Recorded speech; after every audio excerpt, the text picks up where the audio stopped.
अस्सलाम वालेकुम रहमतुल्लाहि व बरकातहू। लो जी, ਇਹ ਸਾਡੇ ਵੀਰ ਨੇ ਜੀ सैयद आसफ शाह साहब, ਉਹਨਾਂ ਵਾਸਤੇ ਜਾ ਰਹੀ ਹੈ ਮੱਝ ਤੇ ਪਿੱਛੇ ਕੱਟੀ ਜੇ। ਇਹ ਜਨਾਬ 2,35,000 रुपए ਦੀ ਪਰਚੇਜ਼ ਕੀਤੀ ਜੇ।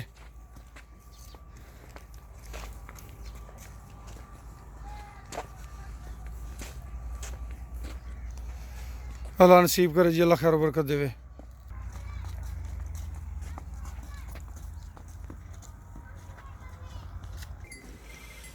लो जी, ए शाह साहब वास्ते जरा ना गां ली जी 1,70,000 रुपए की माशाल्लाह। ए पिछे बच्चा जी जी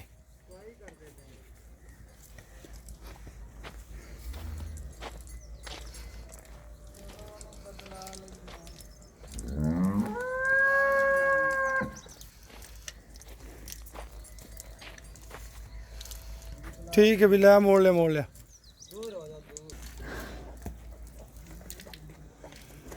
बिस्मिल्लाह दी बरकत माशाल्लाह। शहजादा भी सोना जी।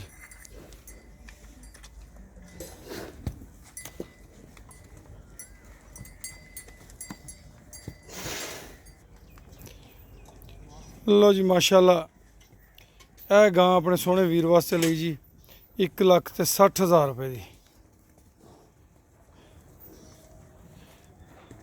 बाकी नसीबा की गल होंगी जी। इनू सूई नूं हले मेरा किन्ना दिहाड़ा, 5वां-6वां है ना, 5 दिन हो गए सूई नूं जी।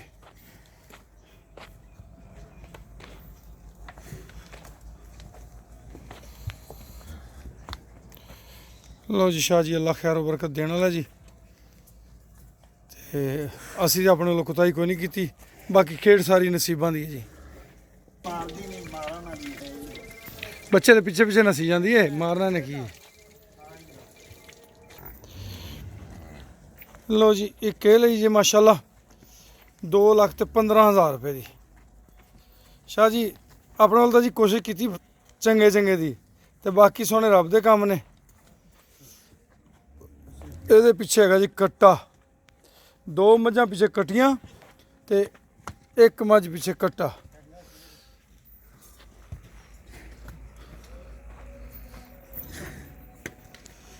अल्लाह करेगा चंगा दुध देगी जी इंशाल्लाह। बाकी मैं तो कहना नसीबा का सेवा है जी, जिन्नी सेवा कर लो उन्ना दुध अल्लाह की मेहरबानी रब सोना दे देगा जी।